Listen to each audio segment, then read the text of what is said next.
Allez, bonjour. Aujourd'hui, on va faire une petite vidéo, on va dire une sorte de podcast sur l'évolution des idées en physique, un livre d'Einstein. Donc voilà, qui est assez intéressant. Donc en fait, ça va se présenter de la façon suivante. C'était une petite explication de texte que j'avais faite à l'époque. Et après, s'en suivra une petite dissertation aussi propre à un sujet, la recherche de la vérité. Donc,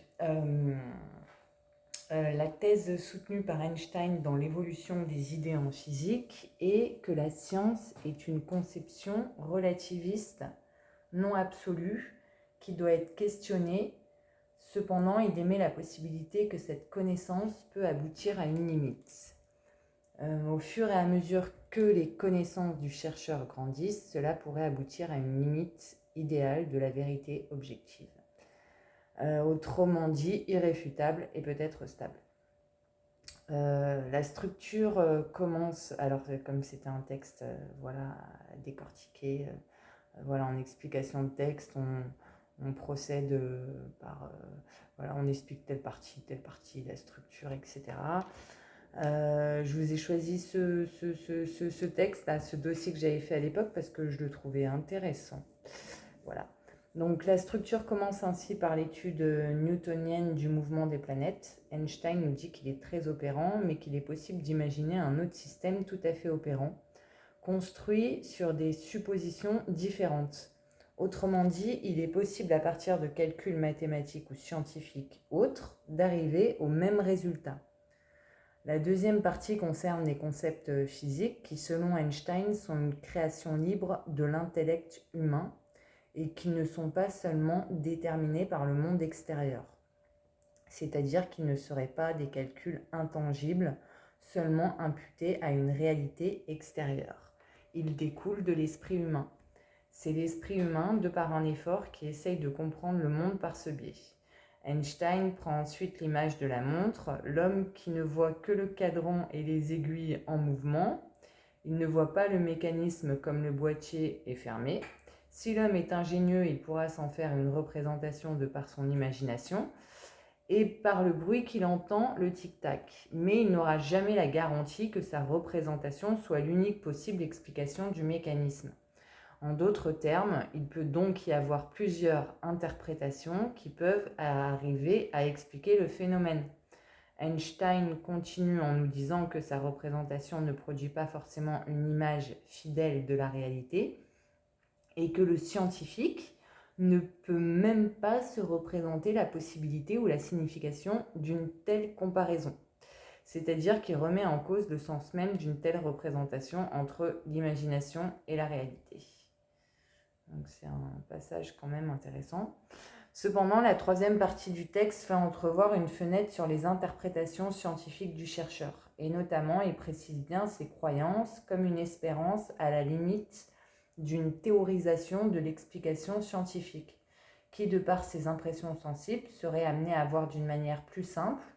Et du fait que ses connaissances grandissent, il pourrait accéder ainsi à l'existence d'une limite humaine de la connaissance, comme une barrière en quelque sorte, une connaissance limitée, mais pas illimitée dans la mesure des possibles, plus limitée dans l'explication du phénomène scientifique. C'est ce qu'Einstein nomme la vérité objective. La thèse d'Einstein se place ainsi dans une certaine conception relativiste, mais qui découlerait de par la croyance à une raison rationaliste d'explication des phénomènes universels, comme un seul principe qui expliquerait un phénomène et non plusieurs principes qui pourraient l'expliquer. Mais ceci ne peut se faire que dans l'évolution de la connaissance de l'homme et des phénomènes. Donc la thèse d'Einstein peut se rapprocher du philosophe Malebranche, qui est un philosophe rationaliste, c'est-à-dire un critère de raison universel doit supplanter les critères de raison personnelle qui sont plus guidés par l'affect et les passions. Alors après, je rejoins Je reparle un peu d'Einstein. Einstein disait, je crois, Dieu ne joue pas au dé. Donc en fait, c'est un peu, il a une conception comme une cause à suivre de l'univers, comme une cause unique. Voilà. Apparemment, quand il parle comme un seul principe qui expliquerait un phénomène et non plusieurs principes qui pourraient l'expliquer.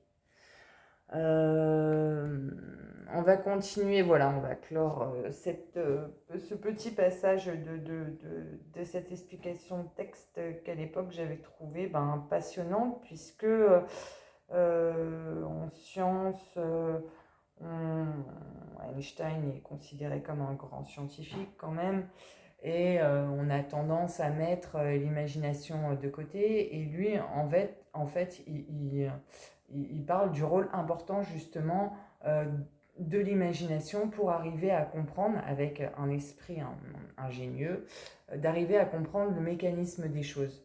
Donc en fait, il ne détruit pas l'imagination. Donc c'est là où ça peut être intéressant quand eh ben, on pourrait penser que l'imagination n'a pas de valeur. Oui, voilà, donc c'est intéressant. Donc ensuite, alors c'est un petit sujet, une petite disserte. À l'époque, c'était des dossiers qu'on faisait, des exercices pour nous entraîner, donc aux examens finaux. Ce qui est vrai est-il ce qui saute aux yeux? Voilà, ce qui est vrai est-il ce qui saute aux yeux? Autrement dit, la vérité est-elle accessible au premier regard? Ou au contraire, demande-t-elle à aller au-delà des apparences? Donc à l'époque, dans ces cours, bon là je passais le DAU, donc on va dire que l'introduction, je la faisais d'une manière très simple. Alors après, quand on continue un peu en philo, on décortique un peu les termes, etc., etc. Donc là, c'était simple, mais pam, ça rentrait tout de suite dans le vif du sujet. Donc ce qui est vrai est-il ce qui saute aux yeux? Autrement dit, la vérité est-elle accessible au premier regard? Ou au contraire, demande-t-elle à aller au-delà des apparences? Bon là, je fais une petite parenthèse parce que je suis en train de lire Nietzsche en ce moment. Et pour lui, pour Nietzsche, le monde des apparences, c'est la réalité. Mais bon, ça c'est autre chose, passons. Donc, on continue sur mon exo. Donc la vérité passe par nos sens, nos intuitions, nos préjugés. Elle nous saute aux yeux comme quelque chose de sûr qu'on ne pourrait remettre en question. C'est la vérité de nos sens, de notre vécu, de notre perception et de notre interprétation du réel. Par exemple, un homme de race noire américain dans les années 30, rôdant autour de la scène d'un crime, on aurait tendance à penser et à le juger immédiatement coupable. Le film de Sidney Lumet, 12 hommes en colère, illustre bien cette vérité semblant évidente de prime abord au commun des mortels, où chacun, par sa perception ou son manque de maturité, dû à des raisons qui lui sont propres afin d'expédier la sentence, par exemple, l'homme désirant ne pas louper son match de sport favori en entraînant trop au tribunal, construira une vérité propre au départ d'un ressenti. Il fera appel en ce sens à sa croyance directe, alimentée par des affects personnels ou passionnels. Par exemple, le père qui vient de se faire quitter par son fils trouvera en l'accusé, qui est un adolescent, de quoi purger ses passions et frustrations émises à l'encontre de son propre enfant. Cet homme qui vient juger l'accusé coupable par des raisons personnelles ne fait pas appel à son intellect. Il ne mène pas une réflexion plus approfondie ou discutable comme pourrait le faire un sceptique ou comme nous l'enjoint le personnage de l'architecte dans le film. Celui qui juge directement fait appel à sa croyance directe qu'il pourra nommer vérité. Aussi, la vérité nous sauterait aux yeux de par le prisme d'une vérité universelle établie par une raison morale. C'est ainsi que nous définit le philosophe Malebranche que 2 fois 2 font 4 et qu'il est plus sain de préférer son ami à son chien. Cela serait une sorte de raison morale indiscutable. Elle supplanterait la raison passionnelle qui, elle, se définit d'un point de vue singulier, propre à chaque individu, habité par des affects différents. tandis que le principe de raison universelle ferait foi. Ainsi, elle nous sauterait directement aux yeux, car elle serait contre les passions. Elle serait la vérité de toute chose, la morale de toute chose. Cette feuille est blanche, car elle est vraiment blanche et pas jaune. C'est un principe indiscutable. C'est un peu ce que nous dit aussi Aristote, des fois, cette chose est blanche parce qu'elle est blanche, c'est une sorte de vérité qu'on ne peut pas discuter. Mais après, bon, si après on continue à étudier, on étudie Kant avec ses noumènes et ses phénomènes, on verra que voilà, encore la réalité acquiert encore un autre sens. Mais bon, on ne le voit pas dans cette dissertation. Donc à l'époque, ouais, comme je vous disais, c'est des petites dissertations qu'on fait. Donc au départ, on définit donc une thèse que j'ai définie là en premier lieu. Et maintenant, là, ça va être l'antithèse. Euh, voilà, que j'introduis par une petite phrase. Mais à y regarder de plus près, la vérité est-elle toujours si évidente ?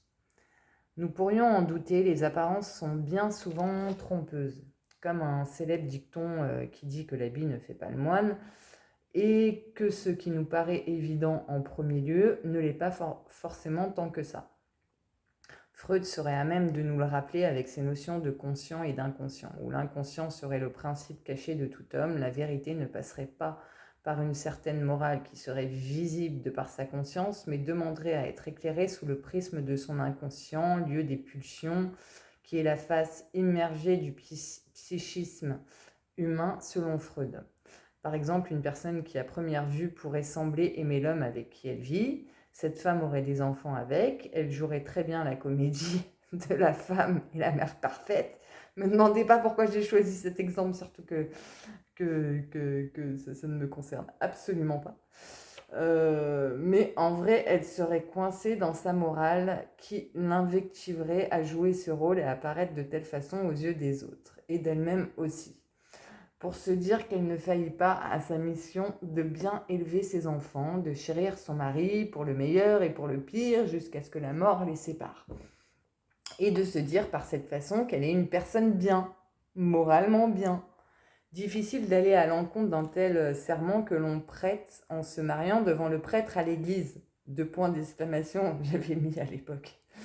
Cette femme pourra même venir à renier sa propre souffrance et à la relativiser, et même si cela peut conduire aux pires extrêmes en faisant par exemple accepter à une femme ou un homme d'ailleurs des violences conjugales. Freud dit la conscience n'est pas étrangère à la frustration et la névrose. Donc cette pseudo-vérité que la personne croit à son encontre ou veut nous faire croire n'est pas une vérité. De plus, comme nous l'enjoint Protagoras dans Théète, donc là c'est mon autre paragraphe, bon c'était vraiment des petits devoirs, hein, donc je faisais vraiment un petit paragraphe, un autre petit paragraphe. De plus, comme nous l'enjoint Protagoras dans Théète de Platon, la vérité n'est pas rationaliste, elle est relative. Car elle dépend de l'individu qui la formule. Il prend l'exemple du malade qui trouve des aliments amers alors que l'homme en bonne santé les trouve bons.